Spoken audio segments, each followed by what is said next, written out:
তারপর তো স্নান করলাম, পুজো দিলাম, খাওয়া দাওয়া করলাম। আজকে আমাদের খাবারে মাছ ছিল, আগেই বলেছি, আর ছেলের জন্য সয়াবিন।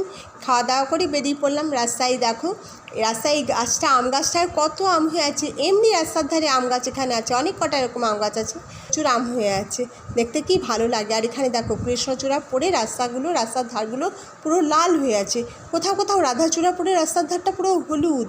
আর অফিসে পৌঁছেই দেখো এই গাছটায় কেমন হাওয়া দিচ্ছে, হাওয়ার আওয়াজটা একবার শোনো।